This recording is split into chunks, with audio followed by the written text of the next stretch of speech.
Welcome to Study Win PSC civil excise ഓഫീസറിൻ്റെ previous ഇയറിലെ maths questions ആണ് discuss ചെയ്യുന്നത്. എല്ലാവരും നന്നായിട്ട് തന്നെ പഠിക്കുക. ഇത് സെലക്റ്റഡ് ആയിട്ടുള്ള കുറച്ച് ക്വസ്റ്റ്യൻസേ ഉള്ളേ.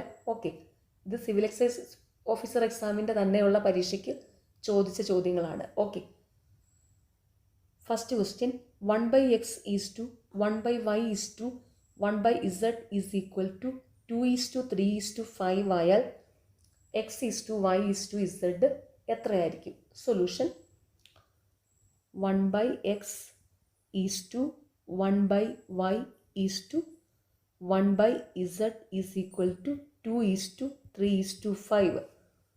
അങ്ങനെയാണെങ്കിൽ x:y:z എന്തായിരിക്കും എന്നാണ് കണ്ടുപിടിക്കേണ്ടത്. അപ്പോൾ നമുക്ക് കണ്ടുപിടിക്കേണ്ടത് x:y:z. അപ്പോൾ ഇവിടെ നോക്കിക്കേ, ഇത് 1/x is to 1/y is to 1/z. ഇതിനെ x:y:z ആക്കാൻ എന്താ ചെയ്യേണ്ടത്? ഇതിൻ്റെ റെസിപ്രോക്കൽ എടുക്കണം. അപ്പോൾ ഇവിടെ റെസിപ്രോക്കൽ എടുക്കാം. അപ്പോൾ 1/xൻ്റെ റെസിപ്രോക്കൽ എക്സ് ഈസ് ടു 1/yയുടെ റെസിപ്രോക്കൽ y, 1/zൻ്റെ റെസിപ്രോക്കൽ z. അപ്പോൾ ഇവിടെ LHSൽ എന്ത് ചെയ്താലും അതെല്ലാം RHSലും ചെയ്യണം. അപ്പോൾ ഇവിടെ RHSലുള്ളതിൻ്റെ റെസിപ്രോക്കൽ എടുക്കണം. ഇവിടെ 2:3:5 ആണ് അതിൻ്റെ റെസിപ്രോക്കൽ എടുക്കുക. 2ൻ്റെ റെസിപ്രോക്കൽ 1/2 ഈസ് ടു 3യുടെ റെസിപ്രോക്കൽ 1/3 ഈസ് ടു 5ൻ്റെ റെസിപ്രോക്കൽ 1/5. അപ്പോൾ ഇവിടെ x:y:z എന്നുള്ളത് 1/2 ഈസ് ടു 1/3 ഈസ് ടു 1/5 എന്നായി. അപ്പോൾ ഇവിടെ ഇനി ഇതിൻ്റെത് ഈ റേഷ്യോയുടെ ഡിനോമിനേറ്ററിൻ്റെ LCM എടുക്കുക. ഇവിടെ 2, 3, 5 ഇവിടെ ഇത് 2, 3, 5 ഇത് പ്രൈം നമ്പേഴ്സ് ആകുമ്പോൾ LCM കണ്ടുപിടിക്കാൻ ആ സംഖ്യകൾ തമ്മിൽ അങ്ങ് മൾട്ടിപ്ലൈ ചെയ്താൽ മതി, പ്രൈം നമ്പേഴ്സ് ആകുമ്പോൾ. അല്ലെങ്കിൽ LCM കണ്ടുപിടിക്കാനുള്ള ട്രിക്ക് എന്ന് വെച്ചാൽ തന്നിരിക്കുന്ന സംഖ്യകളിലെ ഏറ്റവും വലിയ സംഖ്യ നോക്കുക. ആ വലിയ സംഖ്യ ബാക്കി എല്ലാ സംഖ്യകളുടെയും മൾട്ടിപ്പിൾ ആണെങ്കിൽ അതായിരിക്കും LCM. അങ്ങനെ നോക്കുമ്പോൾ കിട്ടിയില്ലെങ്കിൽ ഈ തന്നിരിക്കുന്ന സംഖ്യകൾ കൊണ്ടെല്ലാം മൾട്ടിപ്ലൈ ചെയ്യാൻ പറ്റുന്ന ഏറ്റവും ചെറിയ സംഖ്യ ആയിരിക്കും അവിടുത്തെ LCM. അപ്പോൾ ഇവിടെ പ്രൈം നമ്പേഴ്സ് ആണെങ്കിൽ ഒന്നുമില്ല, ആ സംഖ്യകളെല്ലാം കൂടെ മൾട്ടിപ്ലൈ ചെയ്യുന്നതായിരിക്കും LCM. ഓക്കെ, ഇവിടെ 2, 3, 5 പ്രൈം നമ്പേഴ്സ് ആയതുകൊണ്ട് ഇവിടുത്തെ LCM എന്ന് പറയുന്നത് 2 × 3 × 5 ആയിരിക്കും. അപ്പോൾ ഇത് 2, 3, 6, 6, 5, 30 LCM. അപ്പോൾ ഇവിടെ ഈ LCM കിട്ടിക്കഴിഞ്ഞാൽ ഈ റേഷ്യോയിനെ LCM കൊണ്ട് മൾട്ടിപ്ലൈ ചെയ്താൽ മതി.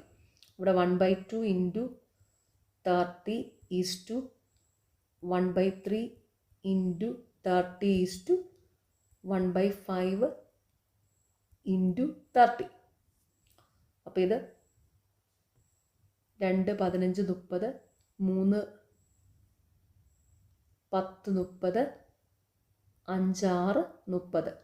അപ്പോൾ 1 × 15, 15 is to 1 × 10, 10 is to 1 × 6, 6.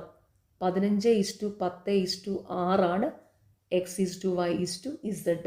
Answer option D ആണ്. ചോദ്യം 4:35 AM ക്ലോക്കിലെ മണിക്കൂർ സൂചിക്കും മിനിറ്റ് സൂചിക്കും ഇടയിലുള്ള കോണളവ് എത്രയായിരിക്കും? സൊല്യൂഷൻ കോണളവ് കണ്ടുപിടിക്കാനുള്ള ഫോർമുലയാണ് 30h - 11/2 m. h മണിക്കൂർ, m മിനിറ്റ്. അപ്പോൾ ഇവിടെ തന്നിട്ടുള്ള സമയം 4:35 AM ആണ്. അപ്പോൾ 4:35 ആവുമ്പം h അവർ, മണിക്കൂർ 4, മിനിറ്റ് m 35. വാല്യൂ സബ്സ്റ്റിറ്റ്യൂട്ട് ചെയ്യുക.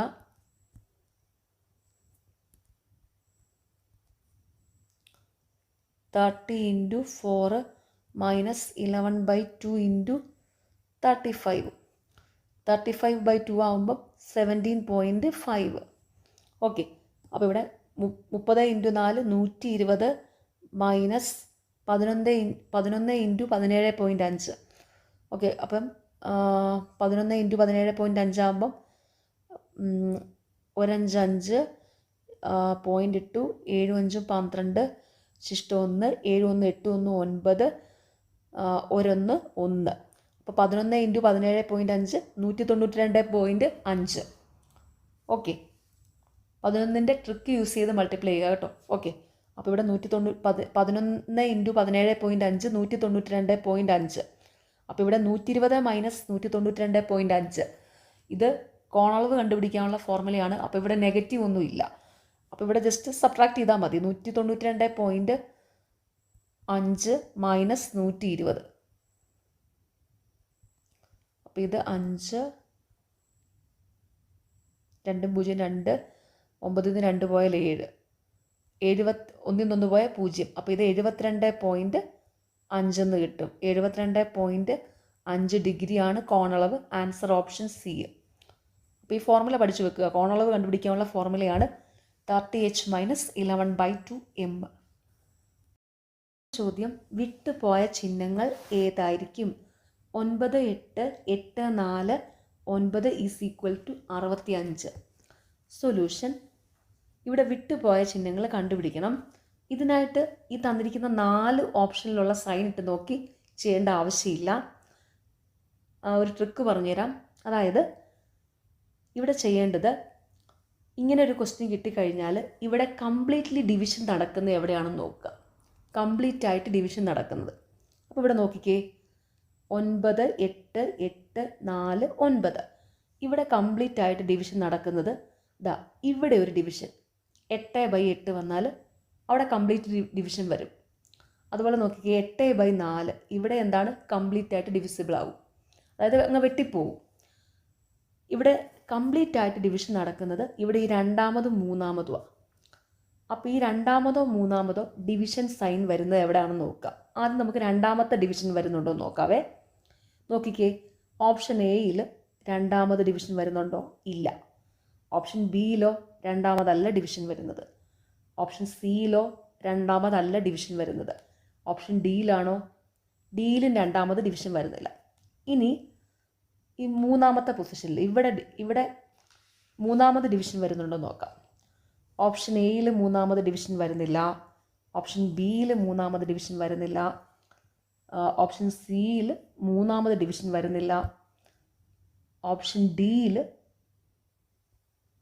മൂന്നാമത് ഡിവിഷൻ വരുന്നുണ്ട് കേട്ടോ ഇവിടെ. അപ്പോൾ ഇതൊന്ന് നോക്കാം. ഇതാവാനാണ് സാധ്യത കൂടുതൽ.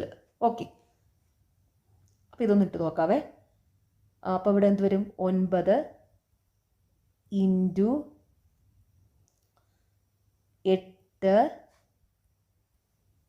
+ 8 ഡിവൈഡഡ് ബൈ 4 -9. അപ്പോൾ ഇവിടെ നോക്കിക്കേ, കാൽക്കുലേഷൻസ് എല്ലാം സോൾവ് ചെയ്യേണ്ടത് എങ്ങനെയാണ്? ബോഡ്മാസ് റൂൾ വെച്ചിട്ടാണ്. BODMAS bracket of division, multiplication, addition, subtraction. അതായത് ബ്രാക്കറ്റിൽ എന്തെങ്കിലും കാൽക്കുലേഷൻ ഉണ്ടെങ്കിൽ അത് ആദ്യം ചെയ്യണം. എല്ലാ കാൽക്കുലേഷൻസും ചെയ്യേണ്ടത് ആദ്യം ഡിവിഷൻ, പിന്നെ മൾട്ടിപ്ലിക്കേഷൻ, പിന്നെ അഡീഷൻ, പിന്നെ സബ്ട്രാക്ഷൻ, ഈ ഒരു ഓർഡറിൽ വേണം. അപ്പോൾ ഇവിടെ ആദ്യം ഡിവിഷൻ ചെയ്യാം. 8/4 2. ഇനി ചെയ്യേണ്ടത് എന്താണ്? മൾട്ടിപ്ലിക്കേഷൻ. 9 × 8 72. അപ്പോൾ ഇത് നോക്കിക്കേ, 72 + 2 -9. ഇനി ഇവിടെ ചെയ്യേണ്ടത് എന്താണ്? അഡീഷനാണ്. 72 2 74. Last subtraction. 74 - 9 = 65. അപ്പം ഈ സൈനിട്ട് കൊടുക്കുമ്പോഴാണ് ഇവിടെ 65 കിട്ടുന്നത്. അപ്പോൾ ഇവിടുത്തെ ആൻസർ ഓപ്ഷൻ ഡി ആണ്. അപ്പോൾ ഇതുപോലൊരു ക്വസ്റ്റ്യൻ കിട്ടിക്കഴിഞ്ഞാൽ കംപ്ലീറ്റ്ലി ഡിവിസിബിൾ ആകുന്നത് എവിടെയാണെന്ന് നോക്കുക. അങ്ങനെ ആ ഡിവിഷൻ വരുന്ന സൈൻ നോക്കിയിട്ട് അത് ആദ്യം ചെയ്യുക. അങ്ങനെ ചെയ്യുമ്പോഴായിരിക്കും ഇത് കറക്റ്റ് ആവാൻ സാധ്യത കൂടുതൽ. ഓക്കെ, അപ്പോൾ അത് ആദ്യം ഇട്ട് നോക്കിയാൽ മതി. പിന്നെ അങ്ങനെ വരുന്ന ഒരു പോസിബിലിറ്റി നിങ്ങൾക്ക് തോന്നുന്നില്ല, അങ്ങനെ നോക്കുമ്പോൾ നിങ്ങൾക്ക് അങ്ങനെ കിട്ടുന്നില്ലെങ്കിൽ നിങ്ങൾ നോക്കേണ്ട എങ്ങനെയാണെന്നറിയോ? ഈ ഡിവിഷനും മൾട്ടിപ്ലിക്കേഷനും കൂടെ തൊട്ടടുത്തടുത്ത് വരുന്നത്. മൾട്ടിപ്ലിക്കേഷൻ ഡിവിഷൻ അല്ലെങ്കിൽ ഡിവിഷൻ മൾട്ടിപ്ലിക്കേഷൻ അങ്ങനെ വരുന്നിടത്ത് വെട്ടിപ്പോയി അങ്ങോട്ട് കംപ്ലീറ്റ്ലി ഡിവിസിബിൾ ആകുന്നുണ്ടോ എന്ന് നോക്കുക. ഇങ്ങനെ കിട്ടിയില്ലെങ്കിൽ ആദ്യം നിങ്ങൾ ഇതാണ് ചെക്ക് ചെയ്യേണ്ടത്. ഇത് നോക്കുമ്പോൾ വരുന്നില്ലെങ്കിൽ, ഇത് നോക്കി ഇങ്ങനെ ചെയ്യുമ്പോൾ ഉത്തരം കിട്ടുന്നില്ലെങ്കിൽ മൾട്ടിപ്ലിക്കേഷനും ഡിവിഷനും കൂടെ അടുത്ത് വരുന്നത് നോക്കുക കേട്ടോ. ഓക്കെ, അപ്പോൾ ഈ സൈൻ എല്ലാ ഓപ്ഷനിലെയും സൈൻ മുഴുവൻ ഇട്ട് ഇങ്ങനെ നോക്കി ടൈം വേസ്റ്റ് ചെയ്യേണ്ട ആവശ്യമില്ല. ഇങ്ങനെ നോക്കിയാൽ മതി. എ ഒരു ജോലി 8 ദിവസം കൊണ്ട് ചെയ്തു തീർക്കുന്നു, ബി അതേ ജോലി 10 ദിവസം കൊണ്ട് ചെയ്തു തീർക്കുന്നു. എന്നാൽ എയും ബിയും ചേർന്ന് ആ ജോലി എത്ര ദിവസം കൊണ്ട് ചെയ്തു തീർക്കും? സൊല്യൂഷൻ: എ ഒരു ജോലി എക്സ് ദിവസം കൊണ്ടും അതേ ജോലി തന്നെ ബി വൈ ദിവസം കൊണ്ടും ചെയ്താൽ രണ്ടുപേരും കൂടെ ചേർന്ന് ആ ജോലി ചെയ്യുന്നത് x y by x plus y ദിവസം കൊണ്ടായിരിക്കും. അപ്പോൾ ഇവിടെ നോക്കിക്കേ, എ ഒരു ജോലി 8 ദിവസം കൊണ്ടാണ് ചെയ്യുന്നത്, അതേ ജോലി തന്നെ ബി 10 ദിവസം കൊണ്ടാണ് ചെയ്യുന്നത്. അങ്ങനെയായാൽ എയും ബിയും ചേർന്ന് ആ ജോലി എത്ര ദിവസം കൊണ്ട് ചെയ്തു തീർക്കും? X y by x plus y. Value substitute ചെയ്യാം. 8 × 10 ഡിവൈഡഡ് ബൈ 8ഉം 10ഉം 18. അപ്പോൾ ഇവിടെ 2 കൊണ്ട് വെട്ടാം. 2 9 18, 2 5 10. അപ്പോൾ 8 × 5 40 ഡിവൈഡഡ് ബൈ 9. 40/9 ദിവസം കൊണ്ടാണ് രണ്ടുപേരും കൂടി ആ ജോലി ചെയ്തു തീർക്കുന്നത്. Answer option C. ചോദ്യം: ഒരാൾ പിയിൽ നിന്ന് ക്യൂവിലേക്ക് ശരാശരി 60 km/h വേഗതയിൽ കാറിൽ സഞ്ചരിക്കുന്നു. ശരാശരി 90 km/h വേഗതയിൽ പിയിലേക്ക് മടങ്ങുന്നു. അയാളുടെ യാത്രയുടെ ശരാശരി വേഗത എത്ര? സൊല്യൂഷൻ: അപ്പോൾ ഇവിടെ ഒരാൾ പിയിൽ നിന്ന് ക്യൂവിലേക്ക് 60 km/h വേഗതയിൽ കാറിൽ സഞ്ചരിക്കുന്നു. ശരാശരി 90 km/h വേഗതയിൽ പിയിലേക്ക് മടങ്ങുന്നു. അതായത് പിയിൽ നിന്ന് ക്യൂവിലേക്ക് പോയി, എന്നിട്ട് ക്യൂവിൽ നിന്ന് തിരിച്ച് പിയിലോട്ട് തന്നെ വന്നു. അപ്പം എന്താണ്? ഡിസ്റ്റൻസ് ഇവിടെ സെയിമാണ്. ഡിസ്റ്റൻസ് സെയിം ആയാൽ ആവറേജ് സ്പീഡ് കണ്ടുപിടിക്കാനുള്ള ഫോർമുലയാണ് average speed s is equal to 2xy divided by x plus y. എക്സും വൈയും തന്നിരിക്കുന്ന സ്പീഡുകളാണ്. അപ്പോൾ ഇവിടെ x is equal to 60 km/h, y is equal to 90 km/h. Value substitute ചെയ്യാം. S is equal to 2 × 60 × 90 divided by 60ഉം 90ഉം 150.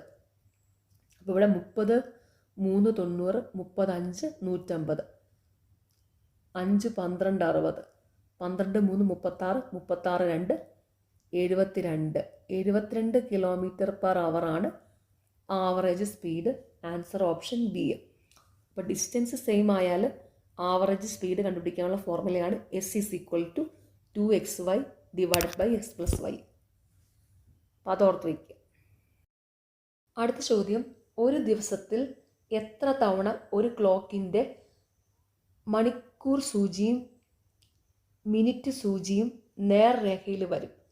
Option A 44. ഓർത്ത് വെച്ചോണേ, ഒരു ദിവസത്തിൽ എത്ര തവണ ഒരു ക്ലോക്കിൻ്റെ മണിക്കൂർ സൂചിയും മിനിറ്റ് സൂചിയും നേർരേഖയിൽ വരും? 44 തവണ. ക്ലോക്കിൻ്റെ ചാപ്റ്ററിൽ ഇങ്ങനെയുള്ള ഒരു 6 കാര്യങ്ങൾ ഓർത്ത് വയ്ക്കാനുണ്ട്. അതൊന്ന് പറയാം.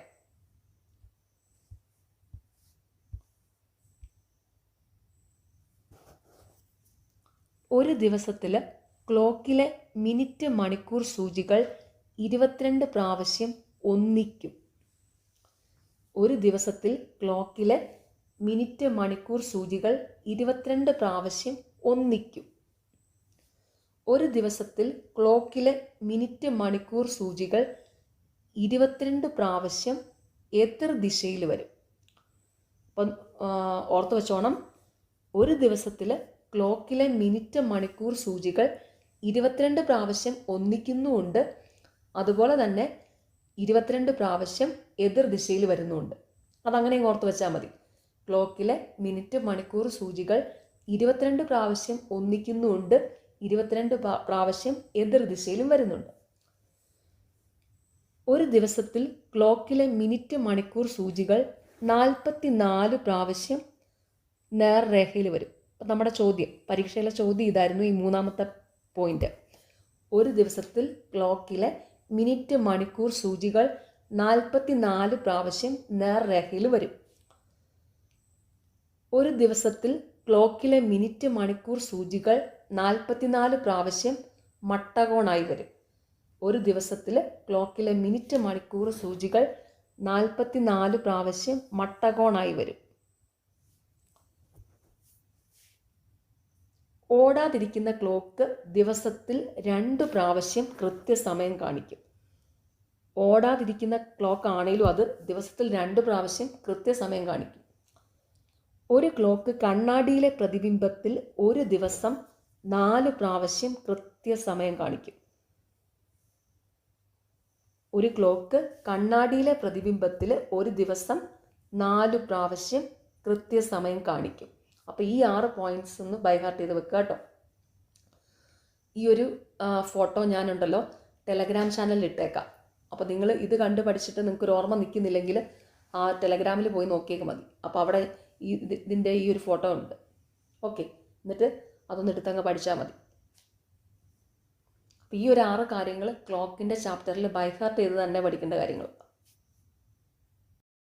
ക്വസ്റ്റ്യൻ: 2023 ഫെബ്രുവരി ചൊവ്വാഴ്ചയായാൽ 2023 ഒക്ടോബർ ഏത് ദിവസമാണ്? സൊല്യൂഷൻ: ദിവസം കണ്ടുപിടിക്കാനായിട്ട് ഓഡ് ഡേയ്സ് ആദ്യം കണ്ടുപിടിക്കണം. തന്നിരിക്കുന്ന ദിവസം കഴിഞ്ഞുള്ള ദിവസമാണ് കണ്ടുപിടിക്കേണ്ടതെങ്കിൽ ഓഡ് ഡേയ്സ് കൂട്ടണം. തന്നിരിക്കുന്ന ദിവസത്തിന് മുമ്പുള്ള ദിവസമാണെങ്കിൽ ഓഡ് ഡേയ്സ് കുറയ്ക്കണം. അങ്ങനെയാണ് ദിവസം കണ്ടുപിടിക്കുന്നത്. അപ്പോൾ ഇവിടെ 2023 ഫെബ്രുവരി 14 ചൊവ്വാഴ്ചയാണെന്നാണ് തന്നിട്ടുള്ളത്. കണ്ടുപിടിക്കേണ്ടത് 2023 ഒക്ടോബർ 3 ഏത് ദിവസമാണെന്നാണ്. അപ്പോൾ ഇവിടെ ഫെബ്രുവരി 14 തന്നിട്ടുണ്ട്, ഒക്ടോബർ 3 കണ്ടുപിടിക്കേണ്ടത്. അപ്പം ഇവിടെ എന്താ, തന്നിരിക്കുന്ന ദിവസം കഴിഞ്ഞുള്ള ഒരു ദിവസമാണ് കണ്ടുപിടിക്കേണ്ടത്. അതുകൊണ്ട് ഇവിടെ ഓഡ് ഡേയ്സ് കൂട്ടണം. അപ്പോൾ ആദ്യം ഓഡ് ഡേയ്സ് കണ്ടുപിടിക്കണം. ഓഡ് ഡേയ്സ് കണ്ടുപിടിക്കാനായിട്ട് തന്നിരിക്കുന്ന ദിവസത്തിനെ 7 കൊണ്ട് ഹരിച്ചാൽ കിട്ടുന്ന റിമൈൻഡർ ആയിരിക്കും ഓഡ് ഡേയ്സ്. അപ്പോൾ ഇവിടെ ഫെബ്രുവരി 14 കഴിഞ്ഞിട്ട് ഒക്ടോബർ 3 വരെ എത്ര ദിവസം ഉണ്ടെന്ന് നോക്കുക. അതിനെ 7 കൊണ്ട് ഹരിച്ചാൽ കിട്ടുന്ന റിമൈൻഡറാണ് ഓഡ് ഡേയ്സ്. ഓക്കെ, അപ്പോൾ ഇതെങ്ങനെ വരുന്നതെന്ന് വെച്ചാൽ ഫെബ്രുവരി 14 2023 ഒരു സാധാരണ വർഷമാണ്. സാധാരണ വർഷവും ലീപ്പ് ഇയറും എന്താണ്? നോർമൽ ഇയറും ലീപ്പ് ഇയറും തമ്മിലുള്ള വ്യത്യാസം എന്താ? ലീപ്പ് ഇയർ ആണെങ്കിൽ ആ വർഷം 4ന്റെ മൾട്ടിപ്പിൾ ആയിരിക്കും. 4ന്റെ മൾട്ടിപ്പിൾ അല്ലെങ്കിൽ അത് നോർമൽ ഇയർ ആയിരിക്കും. അപ്പോൾ 2023 4ന്റെ മൾട്ടിപ്പിൾ അല്ല, അപ്പോൾ അതൊരു സാധാരണ വർഷം, നോർമൽ ഇയർ. നോർമൽ ഇയറിൽ ഫെബ്രുവരിയിൽ 28 ദിവസമാണ് ഉള്ളത്. അപ്പം ഇവിടെ ആണെങ്കിൽ നോക്കിക്കേ, ഫെബ്രുവരി 14 കഴിഞ്ഞിട്ട് ബാക്കി എത്ര ദിവസമുണ്ട്? 14 ദിവസം കൂടെ. 14 പ്ലസ് മാർച്ചിലാണെങ്കിലോ, ഫെബ്രുവരി കഴിഞ്ഞ് മാർച്ചിൽ 31 ദിവസം, മാർച്ച് ഏപ്രിലാണെങ്കിൽ 30 ദിവസം, മെയ്യിലാണെങ്കിൽ 31 ദിവസം, ജൂണിലാണെങ്കിൽ 30 ദിവസം, ജൂലൈയിലാണെങ്കിൽ 31 ദിവസം, ഓഗസ്റ്റിലാണെങ്കിൽ 31 ദിവസം, സെപ്റ്റംബറിലാണെങ്കിൽ 30 ദിവസം, ഒക്ടോബറിൽ ഇനി ഒക്ടോബർ 3-ാം തീയതി കണ്ടുപിടിക്കണം. അപ്പോൾ 3 ദിവസമേ ഉള്ളൂ. ഇത് ഡിവൈഡഡ് ബൈ 7. ഇങ്ങനെ ഇത് ആഡ് ചെയ്ത് അപ്പോൾ തന്നിരിക്കുന്ന ദിവസത്തിന് 7 കൊണ്ട് ഹരിച്ചാൽ കിട്ടുന്ന റിമൈൻഡറാണ് ഓഡ് ഡേയ്സ്. ഇങ്ങനെ ഓഡ് ഡേയ്സ് കണ്ടുപിടിക്കാം. അപ്പോൾ ഇത് നിങ്ങൾ ആഡ് ചെയ്തിട്ട് 7 കൊണ്ട് ഹരിച്ചാൽ കിട്ടുന്ന റിമൈൻഡർ നോക്കിയാൽ മതി. അതായിരിക്കും ഓഡ് ഡേയ്സ്. പക്ഷെ ഞാൻ ഇതിൽ എളുപ്പമുള്ളൊരു മെത്തേഡ് പറയാം കേട്ടോ. ഇങ്ങനെയാണ് മിക്കവരും ചെയ്യുന്നത്. ഇങ്ങനെ വേണേൽ കണ്ടുപിടിക്കാം. ഞാനിപ്പോൾ ഇതെല്ലാം കൂടെ ആഡ് ചെയ്ത് 7 കൊണ്ട് ഹരിക്കുന്നില്ല. അതായത് ഓരോ മാസത്തിലെ ഓഡ് ഡേയ്സ് എടുക്കുക, പിന്നെ ഓരോ ഇത്ര ദിവസത്തിനുള്ളിലെ ഓഡ് ഡേയ്സ് എടുക്കുക. അതായത് തന്നിരിക്കുന്ന ദിവസം 7ൽ കുറവാണെങ്കിൽ, 7ൽ കുറവ് ദിവസങ്ങളാണെങ്കിൽ അതായിരിക്കും ഓഡ് ഡേയ്സ്. പിന്നെ 7 7ൽ കൂടുതലോ ഉണ്ടെങ്കിൽ ആ തന്നിരിക്കുന്ന ദിവസത്തിന് 7 കൊണ്ട് ഹരിച്ചാൽ കിട്ടുന്ന റിമൈൻഡർ ആയിരിക്കും ഓഡ് ഡേയ്സ്. അപ്പോൾ നമുക്ക് അങ്ങനെ കണ്ടുപിടിക്കാം. അപ്പോൾ ഇവിടെ നോക്കിക്കേ, ഓരോ മാസത്തിലെ ഓഡ് ഡേയ്സ് അങ്ങ് എടുക്കാം. എന്നിട്ട് അതങ്ങ് കൂട്ടിയിട്ട് മൊത്തത്തിൽ, എന്നിട്ട് അതിനെ 7 കൊണ്ട് അങ്ങ് ഹരിച്ചാൽ മതി. നോക്കിക്കോണേ. അതായത് ഈ ഫെബ്രുവരി മാസത്തിൽ ഫെബ്രുവരി 14-ാം തീയതി അല്ലേ തന്നിട്ടുള്ളത്. 2023 ഫെബ്രുവരി 14 കഴിഞ്ഞ് പിന്നെ 14 ദിവസവും കൂടി ഉണ്ട്. അപ്പോൾ ആ 14 ദിവസത്തിലെ ഓഡ് ഡേയ്സ് കണ്ടുപിടിക്കാം. 14നെ 7 കൊണ്ട് ഹരിച്ചാൽ എന്താ? റിമൈൻഡർ 0 അപ്പം ഫെബ്രുവരിയിൽ ഇനി 0 ഓഡ് ഡേയ്സേ ഉള്ളൂ. 14നെ 7 കൊണ്ട് ഡിവൈഡ് ചെയ്യുമ്പോൾ എന്താ? റിമൈൻഡർ 0. അപ്പോൾ ഇനിയിപ്പോൾ ഈ മാസത്തിൽ ഇവിടെ ഫെബ്രുവരിയിൽ 0 ഓഡ് ഡേയ്സേ ഉള്ളൂ. പ്ലസ് മാർച്ചിലാവുമ്പോഴത്തേനും 31 ദിവസമുണ്ട്. അപ്പം മാർച്ചിൽ 31 ദിവസം ഉണ്ടെന്ന് പറയുമ്പോൾ മാർച്ചിലെ ഓഡ് ഡേയ്സ് എത്രയാണ്? 3 ദിവസം. ഏപ്രിൽ 30 ദിവസമാണ്. അപ്പോൾ ഏപ്രിൽ വരുന്ന ഓഡ് ഡേയ്സ് എത്രയാണ്? 2 ദിവസം. മെയ്യിലാണെങ്കിലോ, മെയ്യിൽ 31 ദിവസമുണ്ട്. അപ്പോൾ മെയ്യിൽ വരുന്ന ഓഡ് ഡേയ്സ് 3. ജൂണിലാണെങ്കിലോ, ജൂണിൽ 30 ദിവസമേ ഉള്ളൂ. അപ്പോൾ ഓഡ് ഡേയ്സ് 2 ആയിരിക്കും.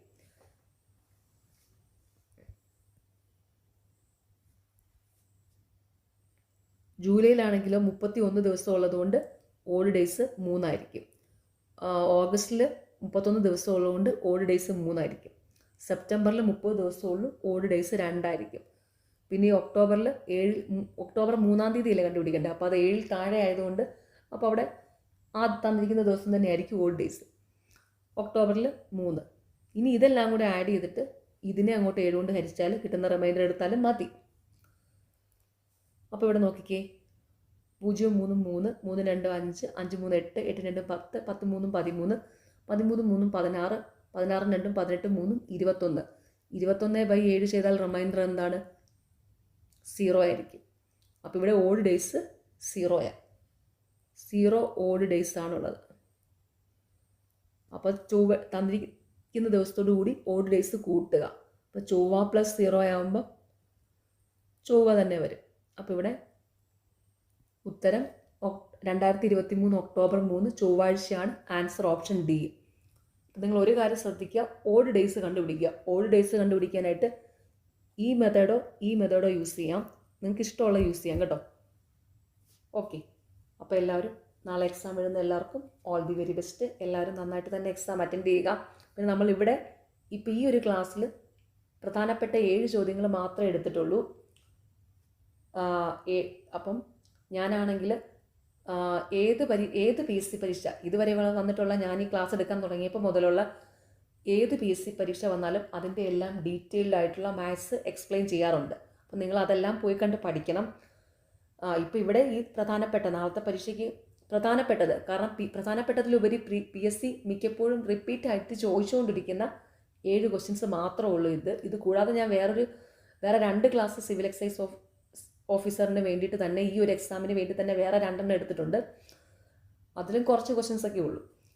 അതല്ലാതെ നമ്മളെപ്പോഴും അപ് ടു ഡേറ്റ് ആയിട്ട് തന്നെ ഏത് പരീക്ഷ വന്നാലും അതിൻ്റെ മാത്സ് ഫുൾ എക്സ്പ്ലെയിൻ ചെയ്യാറുണ്ട്. അപ്പോൾ അത് നിങ്ങൾ പ്ലേലിസ്റ്റ് നോക്കി കണ്ട് പഠിക്കണം. പിന്നെ നിങ്ങളുടെ കയ്യിലുള്ള ബുക്സൊക്കെ വെച്ച് തന്നെ പഠിക്കുക.